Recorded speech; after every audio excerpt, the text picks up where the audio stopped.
Hey guys, Myles here, Tactical Hyve with another tip regarding combatives, integrating combatives. And it's about kind of how you should train and mindset. I've talked about in the past that in America, the shooting culture is huge. And you can take that literally, meaning when it comes to anything defensive, people tend to believe there's a misbelief that, okay, all you need to do is learn how to shoot, everything's fine and dandy.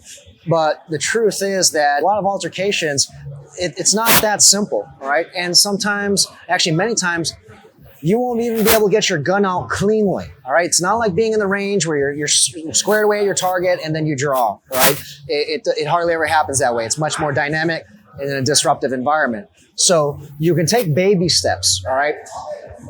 Test your gear, for example, meaning if you know that there's going to be some kind of physical altercation movement, you're trying to create space, work the heavy bag, work some sparring, work some really fast and explosive movement, wearing your holster, wearing your magazine pouch. And I think some of you are going to be surprised that your gun is going to fall off, or something else where it's going to teach you, kind of show you some of the kinks in your approach, so to speak. All right. So start to work it so that you can see if your gears and your tools are actually going to work with your body when you're hitting and moving.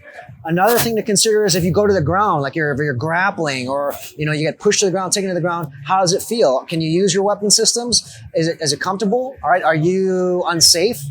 After that, you want to go beyond that. You want to start really going crazy a little bit more with training, okay? You can spar actually with your kit, all right? Meaning your gear, your gun, magazine pouches, whatever it might be, all right? The idea here is you now need to train yourself to be multidimensional. And this is for both. If you're just a hand-to-hand person or a knife person, you now have to include the shooting. If you're just a shooter, you now need to include the hand-to-hand and the knife. Combine everything, all right, in your training.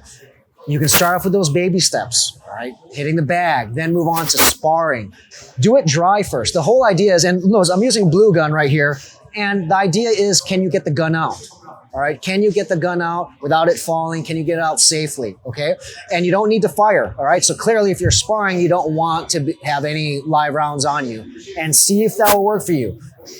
The key learning point here is, if you are serious about truly defending yourself, loved ones, everyone, you can't just be a shooter. You can't be a knife fighter. You can't just be hand-to-hand. They have to be integrated, and you have to start integrating. It just is not going to happen. If you think so, there are many videos out there where even trained professionals, cops, military, and you can see it in video, you can tell they lack the training in hand-to-hand or they lack the blade work. So they are caught by surprise by someone, let's say, with a machete, and vice versa, guys. Somebody, you see this all the time. You see this all the time where there's a fist fight and, well, the person who was winning didn't realize that the other person might have a gun. And, well, what do you think? It can turn into something really bad, all right? So start training with both in mind, integrate combatives with shooting, guys, all right? Hope you guys like it.